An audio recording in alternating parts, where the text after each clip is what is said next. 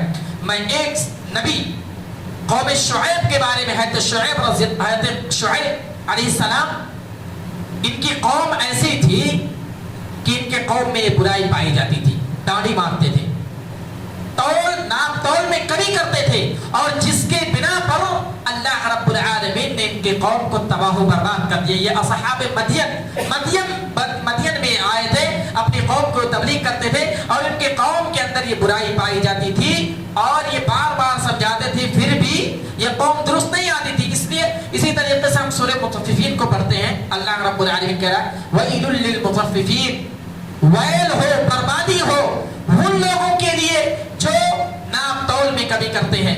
الذین اذا اکتالوا علی الناس یستوفون، جب وہ کوئی چیز لیتے ہیں تو برابری سے لیتے ہیں، اور جب دینا ہوتا ہے تو آدھا ادھورا ڈانڈی مارتے ہیں.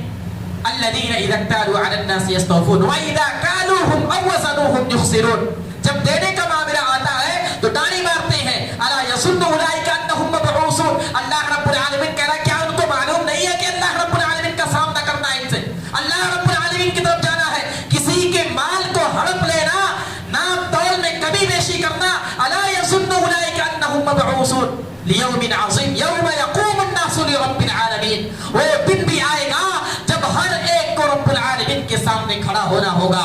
تو ناپ تول میں کمی کرنے سے اللہ رب العالمین نے منع فرمایا ہے. اور حضرت شعیب کی قوم نے ایسا کیا جس کے بنا پر اللہ رب العالمین نے اس کو اپنے عذاب میں لے لیا. اور کہا جاتا ہے اس قوم پر دو طرح کے عذاب نازل کیے گئے. ایک زلزلہ، رات کے اندر گھر میں سو رہے مست آرام سے انجوائے کر رہے، سو رہے، نیند میں ہے، اللہ رب العالمین ان کو اپنی گرفت میں لیتا ہے. قرآن مجید کے اندر اللہ رب العالمین نے کہا فَأَخَذَتْهُمُ الرَّجْفَةُ فَأَصْبَحُوا فِي دَارِهِمْ جَاثِمِينَ، کہ ان کو زلزلے نے پکڑ لیا، آ کر کے ان کو پکڑ لیا، اور کیا ہوا؟ فَأَصْبَحُوا فِي دَارِهِمْ جَاثِمِينَ، اس حالت میں کہ وہ لوگ اپنے گھروں میں آرام فرما رہے تھے، اور ان کے گھروں کو نیست و نابود کر دیا گیا، ان کو زلزلے کا شکار کر دیا گیا. اور ایک عذاب اور نازل کیا گیا، ان کو آگ کا ٹکڑا ان کے اوپر پھینکا گیا، اور وہ آگ سے تباہ و برباد ہو گئے. وجہ کیا؟ سبب کیا؟ ڈانڈی مارتے تھے، وہ ناپ تول میں کمی بیشی کرتے تھے، روپے پیسے کو حسب کر لیتے تھے. اگر کوئی غلہ لے کر کے آتا تھا اس میں جو ہے بےمانی کرتے تھے.